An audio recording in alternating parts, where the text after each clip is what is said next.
مکلاوے کے تقریباً 2 ماہ بعد بینش اور باسط پہلی بار گاؤں آئے تھے۔ اسی دن اشال بھی کافی عرصے بعد ماہم سے ملنے ان کے گھر گئی۔ وہ سیدھی ماہم کے کمرے میں ہی چلی گئی تھی۔ اسی دوران ماہم اور اشال کی چند ملاقاتیں ہوئیں، مگر مزمل کے متعلق ماہم نے کبھی کوئی بات نہیں کی تھی۔ اسی بات کا غصہ اشال کو تھا۔ ماہم نے اشال کو کمرے میں داخل ہوتے ہی دیکھا تو بول اٹھی، تم کیسے آ گئی؟ ماہم نے خوش اخلاقی سے پوچھا، جیسے وہ ہر روز آتا ہے۔ اشال کے ایک ہی جملے نے ماہم کو چپ لگا دی۔ وہ نظریں جھکائے ادھر ادھر دیکھنے لگی۔ ایسی خراشیں گھاؤ بن جاتی ہیں، میں نے کہا تھا نا، اشال نے یاد دہانی کرواتے ہوئے کہا۔ ماہم نے اپنی کلائی کی طرف دیکھتے ہوئے جواب دیا، کوئی گھاؤ نہیں ہے۔ اشال نے دیکھا تو مسکراتے ہوئے کہنے لگی، ماہم چودھری، محبت کے گھاؤ نشان تھوڑی چھوڑتے ہیں۔ ایسی ویسی کوئی بات نہیں، تم غلط سمجھ رہی ہو۔ ماہم نے سنجیدگی کے ساتھ اپنی صفائی دی، ویری فنی، روزانہ اسے کھڑکی سے دیکھتی ہو، پر ایسی ویسی کوئی بات نہیں۔ اشال نے ہلکا سا طنز کیا تھا۔ میرا یقین کرو اشال، ماہم نے زور دے کر کہا، can you explain this to me? کیوں دیکھتی ہو اسے؟ اشال نے بغیر کسی لحاظ کے ماہم کو کہہ دیا۔ ماہم گردن جھکائے بیٹھی تھی، اس کی آنکھوں میں نمی آ چکی تھی۔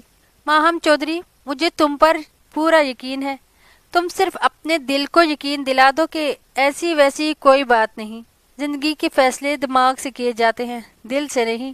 ماہم نے اپنی طرف سے مدلل دلیل پیش کی تھی۔ شٹ اپ، کسے دھوکہ دے رہی ہو، خود کو یا مجھے؟ جو تم کہہ رہی ہو اگر یہ سچ ہے تو محبت کی اس کھڑکی کو ہمیشہ ہمیشہ کے لیے بند کر دو اور شمعون سے شادی کر لو۔ ماہم نے اشال کی باتیں سنی تو اس کے آنسو بغیر آواز کے ٹپکنا شروع ہو گئی۔ زیادہ ایموشنل مت ہو، بی پریکٹیکل۔ میں سمجھتی ہوں تمہاری یہ ڈیف اینڈ ڈم سی محبت، یہ سوسائٹی نہیں سمجھے گی، کوئی دیکھے گا تو کیا کہے گا؟ لڑکی کی شادی کی عمر ہو گئی ہے، اس کی فوراً شادی کر دو، وہ بھی پاگلوں کی طرح 2 ماہ سے آ رہا ہے۔ یہ لو موبائل اور اسے حقیقت بتا دو۔ کیسی حقیقت؟ ماہم نے جلدی سے اپنے آنسو صاف کرتے ہوئے پوچھا۔ یہی کہ تمہاری منگنی ہو چکی ہے۔ یہ تو مجھے بھی پتا ہے کہ میری منگنی ہو چکی ہے، ماہم نے گھائل آواز کے ساتھ اقرار کیا تھا۔ پھر مت برو ایڈیٹ، اشال نے یہ کہا ہی تھا۔ ماہم نے کھلی کھڑکی کا پردہ پیچھے ہٹایا اور کھڑکی کے پاس پڑی ہوئی ایزی چیئر پر گردن جھکا کر بیٹھ گئی۔ ماہم چند منٹ اسی حالت میں بیٹھی رہی۔ اشال کی نظریں اس پر مرکوز تھی۔ ماہم کچھ کہنا چاہتی تھی، پھر اس نے اپنا ارادہ بدل دیا اور صرف شکایتی نظروں سے اشال کی طرف دیکھا۔ اشال اٹھ کر اس کے پاس گئی اور معذرت خواہ انداز میں بولی، ماہم سوری، غصے میں پتہ نہیں کیا کیا کہہ گئی۔ یار، مجھے تمہاری فکر ہے۔ I hope you understand my concern. بند دروازے پر دستک ہوئی۔ ماہم ایزی چیئر سے اٹھی، ڈریسنگ ٹیبل کے شیشے میں خود کو دیکھا، اپنے بال سیدھے کیے، چہرہ ٹیشو سے صاف کیا۔ کھول دو دروازہ، مومنہ نے دروازہ پیٹتے ہوئے آواز لگائی۔ ماہم نے اشال کو اشارہ کیا اور اس نے جلدی سے دروازہ کھول دیا۔ اتنی دیر لگا دی دروازہ کھولنے میں؟ مومنہ نے اندر داخل ہوتے ہی کہہ دیا۔ بس کچھ بات کر رہے تھے، اشال نے جلدی سے جواب دیا۔ باتیں سننی ہیں تو نیچے آ جاؤ، بینش باجی لاہور سے آئی ہوئی ہیں، نیچے امی کے پاس بیٹھی ہیں، جب سے آئی ہیں اپنے سسرال کے قصے سنائے جا رہی ہیں۔ امی نے بلایا ہے، جلدی آ جائیں، چائے بنا رہی ہوں۔ مومنہ نے جاتے جاتے ایک ساتھ کافی ساری باتیں کہہ دی۔ کیا کیا بتاؤں مامی جی، بیگم صاحبہ بڑی اچھی ہیں۔ ابھی 10 دن پہلے کی بات ہے، جو کام والی ماسی تھی نا، اس نے کام چھوڑ دیا، بازلا کے پرچے ہونے والے ہیں۔ مزمل صاحب اسے کام نہیں کرنے دیتے، خالہ بلقیس سے اتنا کام ہوتا نہیں۔ پھر میں شروع ہوئی اور چٹ پٹ سارے کام ختم کر دیے۔ بیگم صاحبہ نے دیکھا تو 1000 کا نوٹ اور 100 کا نوٹ اسی ٹائم انعام میں دیا۔ پھر کہنے لگی، بینش اچھا نہیں لگتا کہ تو بیٹھی رہے اور تیری ساس کام میں لگی رہے۔ بینش یہ بتا، مزمل صاحب کو کیا تکلیف ہے جو بازلا کو کام نہیں کرنے دیتے؟ اشال نے بینش کی باتوں کے نہ تھمنے والے سلسلے کو روکا اور اسی کے انداز میں اس سے پوچھا، مزمل صاحب تو بہت اچھے ہیں جی، بازلا سے چھوٹی بہنوں کی طرح پیار کرتے ہیں، کہتے ہیں تمہیں ڈاکٹر بناؤں گا۔ مومنہ چائے کی ٹرے اٹھائے کھڑی تھی۔ بینش اسے بتاؤ کہ بازلا کتنا پڑھتی ہے؟ ماہم نے مومنہ کی طرف دیکھتے ہوئے کہا۔ مومنہ نے میز پر چائے کی ٹرے رکھی اور باری باری سب کو چائے پیش کی۔ چائے کے دوران بھی بینش کی باتوں کا نہ ختم ہونے والا سلسلہ جاری رہا۔ مریم بی بی نے چائے پی اور نماز پڑھنے چلی گئیں۔ مومنہ کو ماہم نے پڑھنے بھیج دیا۔ تمہارے مزمل صاحب کیسے ہیں؟ اشال نے ماہم کی طرف دیکھتے ہوئے بینش کی پھر سے چابی گھما دی۔ مزمل صاحب تو بڑے اچھے ہیں، کام سے سیدھا دوسری منزل پر اپنے کمرے میں۔ تم گئی ہو اس کے کمرے میں؟ اشال نے بات کاٹتے ہوئے جلدی سے پوچھا۔ دیکھنا تو چاہتی تھی پر باسط نے منع کیا ہے، صرف بازلہ کو جانے کی اجازت ہے ان کے کمرے میں۔ ایسا کیا ہے وہاں؟ اشال نے اشتیاق سے پوچھا۔ پتہ نہیں، بازلہ بتا رہی تھی مزمل بھائی کو بالکل پسند نہیں کہ کوئی ان کی چیزوں کو ہاتھ بھی لگائے۔ بازلہ نے یہ بتایا تھا کہ ان کے کمرے کا سارا سامان باہر کے ملکوں کا ہے۔ اچھا یہ تو بتاؤ تمہارے صاحب کو کھانے میں کیا کیا پسند ہے؟ پھل فروٹ اور ڈرائی فروٹ، چائے اور کافی بڑی پیتے ہیں۔ بینش نے سب کچھ ٹھیک ٹھیک بتایا مگر اس کا تلفظ غلط تھا۔ ماہم اب تک خاموش تھی، اطمینان سے بولی، بینش تم نے سب کے بارے میں بات کی سوائے باسط بھائی کے۔ بینش کا چہرہ کھل گیا۔ باسط کا نام سن کے بینش چہکتے ہوئے بولی، ماہم باجی باسط کی کیا بتاؤں، وہ تو اتنا اچھا ہے کہ میں بتا ہی نہیں سکتی۔ تم سے محبت کرتا ہے؟ اشال نے فوراً پوچھا۔ بہت محبت کرتا ہے، بڑا خیال رکھتا ہے میرا۔ محبت کا اظہار کیسے کرتا ہے؟ وہ تو بول نہیں سکتا۔ اشال نے دو ٹوک پوچھ لیا۔ اشال باجی تم بھی ایویں ہی ہو، تمہیں کس نے کہہ دیا محبت بتانے کے لیے بولنا ضروری ہے؟ محبت تو جیسے تختی پر لکھتے ہیں ویسے ہی بندے کے منہ پہ لکھی ہوتی ہے۔ محبت میں نہ پوچھتے ہیں اور نہ بتاتے ہیں، بس اندروں اندر ہی پتہ چل جاتا ہے۔ بینش تھوڑی دیر بیٹھی پھر مہراج کے گاؤں اپنے میکے چلی گئی۔ ماہم تو ویسے ہی کم گو لڑکی تھی، بینش کے جانے کے بعد اشال کو بھی چپ لگ گئی تھی۔ آج تم چپ چپ سی ہو؟ حارث نے واٹس ایپ پر ویڈیو کال کرتے ہوئے اشال سے پوچھا۔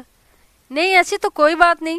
اشال نے اپنی دونوں ہتھیلیوں سے اپنا چہرہ صاف کیا۔ جو محبت میں چہرہ نہ پڑ سکے وہ محبت کی پریکشا میں فیل ہو جاتا ہے۔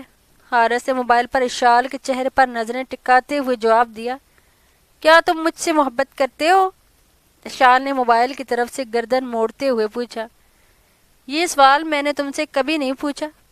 تم نے پوچھا ہے تو جواب یہ ہے، اپنے دل سے پوچھ لو۔ تم مجھے اصل بات بتاؤ جس کی وجہ سے تم ڈسٹرب ہو۔ کم آن اشال، ٹیل می۔ ڈسٹرب تو ہوں، تمہیں کیسے پتہ چل جاتا ہے؟ اشال نے شرماتے ہوئے سوال کیا۔ انسان کا فیس اس کے اندر کا مرر ہوتا ہے جس میں سب کچھ کلیئر نظر آتا ہے۔ جس بات کی وجہ سے تم ڈسٹرب ہو وہ تم نے مجھے ابھی تک نہیں بتائی۔ بتاتی ہوں، مزمل بیگ ہے نا؟ کون مزمل بیگ؟ وہی ماڈل ٹاؤن والا، بتایا تو تھا۔ یس یس آئی نو۔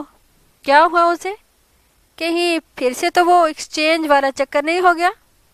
حارث نے اشال کو تنگ کرنے کے لیے شرارت کی۔ شٹ اپ حارث، تم انگلش تو بڑی بہتر ہو گئی ہے۔ تمہاری انگلش تو بڑی بہتر ہو گئی ہے، اب تو شٹ اپ کہہ کر چپ کرواتی ہو۔ حارث نے بات لگائی۔ ارے کہاں، اسپوکن انگلش والے ٹیچر کہتے ہیں گھر جا کر انگلش میں بات کرو۔ ابا اماں سے کیا بات کروں؟ ماہم سے بات کرتی ہوں تو انگلش کے لفظوں کا استعمال کرتی ہوں۔ آج بینش نے تو بالکل دیسی بنا دیا تھا۔ ایک نئی بوڑھی سہیلی بنی ہے، ان سے بھی اردو میں ہی بات کرنی پڑتی ہے۔ بوڑھی سہیلی کون؟ حارث کو تجسس پیدا ہوا۔ مزمل بیگ کی دادی ممتاز بیگم۔ تم نے مزمل بیگ کی بات شروع کی تھی؟ وہی تو۔ تم میری سنتے کہاں ہو، بیچ میں ہی ٹوک دیتے ہو، بات کہاں سے کہاں نکل جاتی ہے۔ اشال نے اکتاہٹ سے کہا۔ تم بات کرو، میں بیچ میں نہیں بولوں گا، پرامس۔ 2 ماہ پہلے مزمل بیگ بارات کے ساتھ آیا، اسے ماہم سے محبت ہو گئی۔ ماہم کو اس سے محبت ہے پر وہ مانتی نہیں۔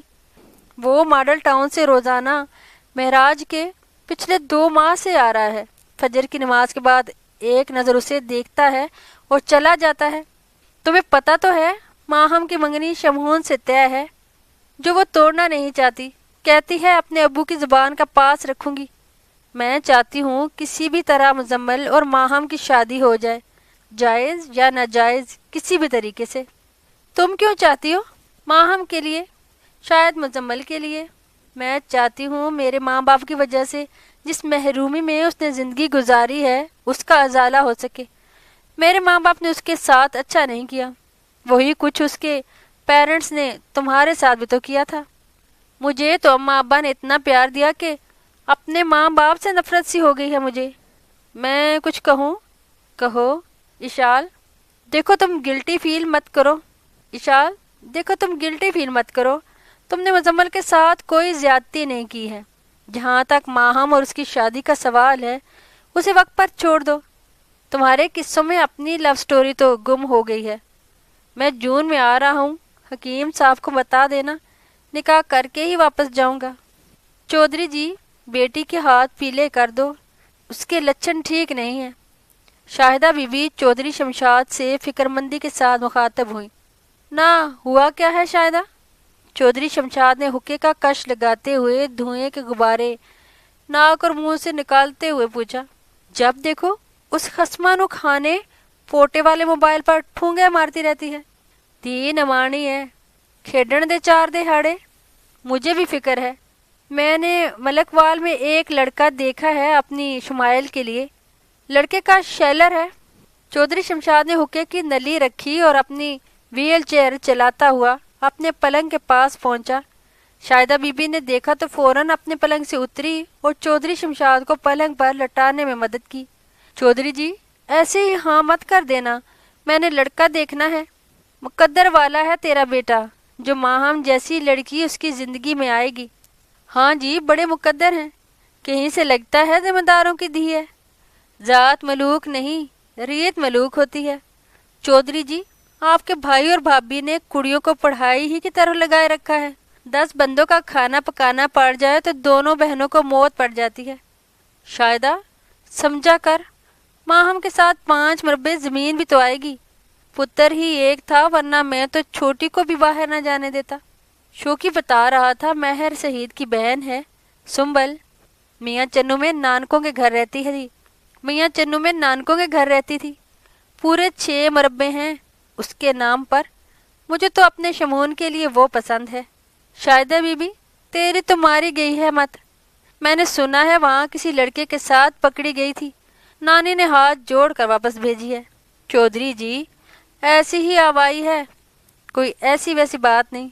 بلے وہی بلے شاہدہ بی بی تیریاں پھرتیاں، ایک بات کان کھول کے سن لے تو، شمون کی شادی صرف اور صرف ماہم ہی سے ہوگی۔ ابے نے ملک وال میں میری شادی طے کر دی ہے، شمائل نے منہ بناتے ہوئے ستارہ کو اطلاع دی۔ یہ تو خوشی کی بات ہے، تیرے منہ پر یہ 12 کیوں بج رہے ہیں؟ ستارہ نے پوچھا۔ میں تو مزمل بیگ سے محبت کرتی ہوں، وہ بھی مجھ سے شادی کرنا چاہتا ہے۔ شمائل نے اپنی پریشانی بتائی۔ ایسا مزمل نے خود کہا ہے کہ وہ تم سے شادی کرنا چاہتا ہے؟ ستارہ کو تعجب ہوا تھا شمائل کی بات سن کر۔ فیس بک والے مزمل بیگ نے؟ میں اس فیکٹری والے کی بات نہیں کر رہی۔ اچھا فیس بک والا مزمل، شکر کرو بیوقوفوں کے سر پر سینگ نہیں ہے، تم میرا مذاق اڑا رہی ہو، شمائل نے منہ پھلاتے ہوئے گلے کے انداز میں کہا۔ میں دیکھنا چاہتی ہوں تمہارا مزمل، ستارہ نے جلدی سے کہا۔ شمائل اٹھی، اپنے کمرے سے باہر جھانکا، دروازہ بند کیا اور اپنے موبائل پر مزمل کی تصویر ستارہ کو دکھائی۔ ستارہ نے تصویر دیکھنے کے بعد پوچھا، جس سے تمہارا رشتہ ہوا ہے اس کی بھی کوئی تصویر گھر والوں نے تمہیں دکھائی ہے؟ شمائل نے اس بات میں سر کو ہلایا اور سامنے شوکیس سے ایک تصویر نکال کر ستارہ کے سامنے کر دی۔ ادھر ستارہ کی نظر تصویر پر پڑی، ساتھ ہی شمائل کی زبان چل پڑی۔ شرافت حسین نام ہے اس کا، ملک وال میں شیلر ہے، 2 بڑی بہنیں تھیں، ان کی شادیاں کر دی ہیں، باپ مر چکا ہے، گھر میں ماں بیٹا 2 ہی جی ہیں۔ میری بات مان اور جلدی سے شراف کو قبول کر لے۔ اپنے مزمل کو دیکھا ہے، نمونہ لگتا ہے۔ شرافت کے سامنے فیس بک کھول اور جلدی سے اپنے مزمل کو ان فرینڈ کر اور شرافت کو سرچ کر کے فرینڈ ریکویسٹ بھیج دے اور ساتھ ہی میسج بھی کر دے، تمہاری منگیتر شمائل۔ مگر ستارہ میرا شروع سے خواب تھا میرا منگیتر اشال کے منگیتر کی طرح ہو یا پھر فیکٹری والے کی طرح۔ یہ تو عام سی شکل صورت کا لڑکا ہے، ابے کو مجھ سے پوچھنا تو چاہیے تھا، میں تو شرافت سے بہت ہی خوبصورت ہوں، جوڑ تو برابر کا ہونا چاہیے، جیسے اشال اور حارث۔ تو اشال اور حارث کو مت دیکھ، اپنے بھائی شمہون اور ماہم کو دیکھ، کیا وہ برابر کا جوڑ ہے؟ تو ماہم سے زیادہ خوبصورت تو نہیں ہے؟ مقبول حسین تیرے بھائی سے کہیں زیادہ خوبصورت ہے۔ میرا تو مشورہ ہے شرافت سے شادی کر لے، آگے تیری مرضی۔ مگر وہ، شمائل نے سوچتے ہوئے اتنا ہی کہا تھا۔ ستارہ نے جلدی سے اس کی بات کاٹ دی اور کہنے لگی، اگر مگر چھوڑو، تو ابھی تک ڈگر سے ہٹی نہیں۔ ہاں کر دے۔ میری بڑی ماسی ایک دن کہہ رہی تھی، اپنے سے کم سوہنے بندے سے شادی ہو جائے تو بندہ ساری حیاتی تابعداری کرتا ہے۔ ستارہ تو میری بات تو سن، مقبول کی ماں اگلے مہینے کی تاریخ مانگ رہی ہے۔ شمائل نے ستارہ کو جھنجھوڑتے ہوئے اپنی بات سنائی۔ میں تو کہتی ہوں اگلے مہینے کے بجائے اگلے ہفتے شادی کا کہیں، تو پھر بھی انکار مت کرنا۔ آج بڑھیا مر گئی تو کل تو گھر کی اکیلی مالکن۔ شمائل میں جا رہی ہوں، امی نے بڑی مشکل سے آنے دیا تھا۔ ستارہ وہاں سے چلی گئی۔ شمائل کسی گہری سوچ میں تھی۔ اس نے منہ میں کہا، اگلے مہینے کے بجائے اگلے ہفتے؟ دن ہفتوں میں اور ہفتے مہینوں میں بدلنے لگے۔ مزمل کی روٹین میں کوئی فرق نہیں آیا۔ موسم بدلا مگر مزاج نہیں بدلا۔ سردی کے بعد خزاں، پھر بہار بھی آ کے چلی گئی۔ گرمی اپنے پورے جوبن پر تھی۔ بازلہ اور مومنہ کے سیکنڈ ایئر کے امتحان ہو چکے تھے۔ شمائل کی ملک بار میں شادی ہو گئی تھی۔ باسط اور بینش ننھے مہمان کے آنے کی خوشی میں دن گن گن کر گزار رہے تھے۔ حارث ماسٹر سے اشال کے ساتھ نکاح کے لیے آ گیا تھا۔ حارث اور اشال کے نکاح سے ایک دن پہلے حکیم صاحب جمعہ پڑھنے کے لیے نکلنے ہی لگے تھے کہ انہیں اچانک اشال کا خیال آیا تو وہ گھر کے بیرونی دروازے سے پلٹ کر اشال کے کمرے میں گئے۔ اشال اس وقت کپڑے استری کر رہی تھی۔ کمرے کا دروازہ کھلا ہی تھا، پھر بھی حکیم صاحب نے اشال سے کمرے میں داخل ہونے کی اجازت مانگی۔ اشال بیٹی، اندر آ سکتا ہوں؟ ابا، آپ بھی نہ، آپ کیوں مجھ سے اجازت مانگتے ہیں؟ اشال نے شکایتی انداز میں کہا۔ جہاں اجازت مانگی جائے یا اجازت دے دی جائے وہاں بغاوت نہیں ہوتی، حکیم صاحب نے ٹھنڈی سانس بھرتے ہوئے بتایا۔ بغاوت؟ میں سمجھی نہیں، اشال نے حیرانی سے پوچھا۔ استری کرتے ہوئے اس کا ہاتھ رک گئے تھے۔ اس نے سوالیہ نظروں سے حکیم صاحب کو دیکھا۔ کبھی بتاؤں گا بغاوت کے بارے میں بھی۔ ابھی تم یہ بتاؤ، کچھ اور تو نہیں منگوانا شہر سے؟ میں جمعہ پڑھنے جا رہا ہوں، حکیم صاحب نے حلیمی سے پوچھا۔ ابا، مجھے تو کچھ نہیں چاہیے، اماں سے پوچھ کر آتی ہوں، اشال نے استری کا پلگ نکالتے ہوئے کہا تھا۔ تمہاری اماں سے میں پوچھ چکا ہوں۔ حکیم صاحب یہ کہتے ہوئے اشال کے پاس آ گئے، اس کے سر پر شفقت سے ہاتھ رکھا، پھر بولے، کوئی خواہش جو میرے بس میں ہو؟ ایک خواہش ہے، میں اپنی ایک سہیلی کو نکاح پر بلانا چاہتی ہوں۔ مریم بہن کو میں نے کہہ دیا ہے، حکیم صاحب نے اطمینان سے جواب دیا۔ ابا، میں دادی ممتاز کی بات کر رہی ہوں، وہ بھی ہے میری سہیلی۔ حکیم صاحب نے گہری نظروں سے اشال کو دیکھا۔ اشال کی آنکھوں میں سچائی تھی۔ اس نے حکیم صاحب سے آنکھیں ملاتے ہوئے بڑے ادب سے عرض کی، ابا، آپ نے خود مجھے ماڈل ٹاؤن بھیجا تھا، آپ کے کہنے پر ہی میں نے ان سے ملاقات کی تھی۔ دو باتوں کا میں نے آپ سے ذکر نہیں کیا، اس کے لیے مجھے معاف کر دیں۔ حکیم صاحب نے آنکھوں کے اشارے ہی سے سوال پوچھ لیا۔ میں ان سے موبائل پر اکثر بات کرتی ہوں، اشال نے یہ کہا اور گردن جھکا لی۔ حکیم صاحب اب بھی اس کے چہرے کو دیکھ رہے تھے۔ دوسری بات؟ حکیم صاحب نے تشویشی انداز سے پوچھا تھا۔ اشال نے یہ سنا تو لوہے کی سیف الماری سے ممتاز بیگم کا دیا ہوا کنگن نکال لائی۔ یہ دادی ممتاز نے مجھے دیا تھا، میں نے اماں کو اسی دن اس کنگن کے بارے میں بتا دیا تھا، آپ کو بتانے سے ڈرتی تھی۔ ابا، آپ کی قسم، میں یہ نہیں لینا چاہتی تھی، ان کے خلوص اور محبت کے آگے میری ایک نہیں چلی۔ اشال حکیم صاحب کو یقین دلانے کی کوشش کر رہی تھی۔ حکیم صاحب نے اشال کو گلے لگا لیا اور جذباتی انداز میں بولے، اشال بیٹی، مجھے تم پر فخر ہے، تم اپنی سہیلی کو بلا لو، مجھے کوئی اعتراض نہیں ہے۔ حکیم صاحب نے یہ کہا اور چل دیے۔ کمرے کے دروازے میں پہنچ کر وہ رکے اور مڑ کر اشال کو دیکھا۔ ابا، آپ میرے کمرے میں بغیر اجازت کے آئیں گے تو مجھے زیادہ خوشی ہوگی۔ حکیم صاحب چمکتی آنکھوں کے ساتھ جذباتی مسکراہٹ کو دبائے وہاں سے چلے گئے۔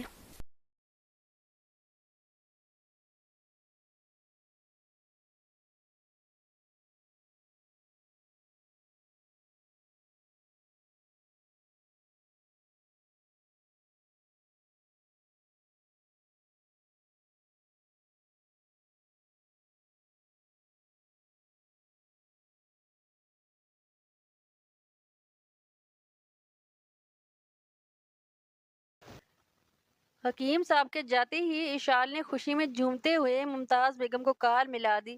السلام علیکم اشال بیٹی۔ ممتاز بیگم نے کال ریسیو کی تھی۔ سہیلی، کل آپ نے میرے نکاح پر آنا ہے۔ میں نے ابا سے اجازت لے لی ہے، اب کوئی بہانہ نہیں چلے گا۔ اگر آپ نہ آئیں تو میری آپ کی فرینڈ شپ ختم۔ اشال تیز گام کی طرح چھک چھک بولے جا رہی تھی۔ نہ تو اس نے سلام کا جواب دیا اور نہ ہی ممتاز بیگم کو بولنے کا موقع۔ میں آپ کو بتا نہیں سکتی میں آج کتنی خوش ہوں۔ اشال نے دم لیا تو ممتاز بیگم ہنستے ہوئے بول پڑی۔ بتانے کی کوئی ضرورت نہیں ہے اشال بیٹی، مجھے سب کچھ پتہ چل گیا ہے۔ آپ کو کس نے بتایا ہے؟ اشال نے فٹافٹ پوچھ لیا۔ تمہاری خوشی سے مجھے سب کچھ پتہ چل گیا ہے۔ واہ جی واہ، آپ تو بڑی پہنچی ہوئی سرکار ہیں۔ اشال اسی رفتار سے بولے جا رہی تھی۔ کہاں کی سرکار؟ اشال بیٹی، تم نہ ہوتی تو مجھے مزمل کے بارے میں کیسے پتہ چلتا؟ میں کل ضرور آؤں گی، بس مزمل سے بات کر کے تمہیں اطلاع دیتی ہوں۔ آپ کو مزمل سے اجازت لینے کی کیا ضرورت ہے؟ آپ اس کی دادی ہیں، وہ آپ کا دادا نہیں۔ ممتاز بیگم یہ بات سن کر ہنس پڑی۔ اجازت نہیں لینی وشال بیٹی، اسے بتانا ہے عقل اور اپنے رشتے کے بارے میں۔ معراج کا ذکر کروں گی تو اسے لگے گا جیسے اس کی اور ماہم کی بات کر رہی ہوں۔ میں چاہتی ہوں کہ وہ ماہم کا مجھ سے خود ذکر کرے۔ دادی، یہ ناممکن ہے۔ ماہم میری بیسٹ فرینڈ ہے، اس نے آج تک مجھ سے کوئی بات نہیں چھپائی۔ اس کے باوجود مزمل اور خود کی محبت مجھ سے ڈسکس نہیں کرتی۔ مزمل بھی آپ سے بات نہیں کرے گا؟ کرے گا، ضرور کرے گا، وقت آنے پر۔ کس وقت کی بات کر رہی ہیں؟ 6 ماہ ہو گئے ہیں اس طوطا مینی کی کہانی کو۔ اس عرصے کے دوران میں نے خود ایک دفعہ ماہم سے بات کی تھی، وہ تب بھی انکار ہی کر رہی تھی۔ مجھے غصہ آ گیا، میں نے اس کی اچھی خاصی مرمت کر دی تھی۔ اشال، سہیلی کی مرمت کرنے سے الفت ختم ہو جاتی ہے۔ دادی، آپ کی بات ٹھیک ہے، پر مجھے غصہ اس بات کا تھا کہ جب مجھے حارث سے محبت ہوئی تھی تو میں نے سب سے پہلے اپنے دل کا حال ماہم کو ہی سنایا تھا۔ ابا کو راضی کرنے کی بات آئی تو پھر بھی میں نے ماہم ہی سے کہا تھا۔ ابا میری طرح ہی ماہم سے بھی محبت کرتے ہیں۔ ماہم کو مجھ پر اعتماد کرنا چاہیے تھا۔ اعتماد کسی کسی پر کیا جاتا ہے اور اعتقاد اپنا اپنا ہوتا ہے۔ اشال بیٹی، دادی آپ تو ابا کی طرح ہی مشکل باتیں کرنے لگیں۔ آسان بات یہ ہے اشال، تم نے بھی تو اپنی زندگی کا سب سے بڑا راز اس سے چھپا کر ہی رکھا ہے۔ کیا تمہیں ماہم پر اعتماد نہیں؟ وہ بیچاری تو اپنا راز بھی نہ چھپا سکی، صرف ماننے سے انکاری ہے۔ اشال بیٹی، اسے تمہاری ضرورت ہے، اس کا خیال رکھو۔ ممتاز بیگم کی باتوں سے اشال کسی گہری سوچ میں پڑ گئی۔ چند منٹ پہلے والی شوخی سوچوں کے سمندر میں ڈوب گئی تھی۔ دادی، مجھے ماہم کی طرف جانا ہے۔ رکھتی ہوں، اشال نے سنجیدگی سے کہتے ہوئے موبائل بند کر دیا۔ اشال جمعے کی نماز کے بعد ماہم سے ملنے گئی۔ جب وہ ان کے گھر پہنچی تو مریم بی بی اور مومنہ بازار جانے کے لیے تیار ہو رہی تھی۔ آنٹی، کدھر کی تیاری ہے؟ اشال نے پوچھا۔ تمہاری ساس نے مجھے اور مومنہ کو زبردستی اپنے ساتھ تیار کر لیا ہے، بازار تک جا رہے ہیں۔ اشال آپی، آپ بھی چلو نا ہمارے ساتھ، حارث بھائی بھی ساتھ ہی ہیں۔ مومنہ نے اشال سے کہا ہی تھا، ہارن کی آواز کانوں میں پڑی، سب کا دھیان ادھر گیا۔ بڑی لمبی عمر ہے اپنے حارث بھائی کی، مومنہ نے شرارتی انداز میں کہا تھا۔ مریم بی بی اشال کے ساتھ مومنہ کی بے تکلفی نوٹ کر رہی تھی۔ مومنہ، مریم بی بی نے ڈانٹتے ہوئے مومنہ کو ٹوکا تھا۔ اشال تم سے بڑی ہے، تمہارا مذاق بنتا نہیں۔ چلو، حارث انتظار کر رہا ہے۔ اشال تم آؤ اور گیٹ بند کر لو۔ آنٹی، ماہم آپ کے ساتھ نہیں جا رہی؟ اشال نے جانتے ہوئے بھی ایسے ہی پوچھ لیا تھا۔ پہلے کون سا وہ بازار جاتی ہے؟ فریج میں کھیر رکھی ہے، وہ نکال کر اس کے کمرے میں لے جاؤ، خود بھی کھاؤ اور اسے بھی کھلا دینا۔ مریم بی بی صحن میں سے گزرتے ہوئے اشال کو ہدایت دے رہی تھی۔ دروازے پر پہنچ کر اشال رک گئی۔ مریم بی بی اور مومنہ گاڑی میں بیٹھ گئیں۔ اشال نے آدھے کھلے گیٹ سے ہی حارث کا دیدار کر لیا تھا۔ حارث بے خبر تھا اشال کی موجودگی سے۔ اشال آپی، گیٹ بند کر لو، مومنہ نے گاڑی میں بیٹھ کر جان بوجھ کر ہی صدا لگا دی تھی۔ اشال کا نام سن کر حارث کے کان کھڑے ہو گئے تھے۔ تب تک وہ گاڑی چلا چکا تھا اور اشال نے گیٹ بھی بند کر لیا تھا۔ مریم بی بی نے ایک بار پھر مومنہ کو گھوری ڈالی تھی، جو کہ حارث کے ساتھ فرنٹ سیٹ پر بیٹھی تھی۔ مریم بی بی اپنی سہیلی حلیمہ کے ساتھ پچھلی سیٹ پر بیٹھی تھی۔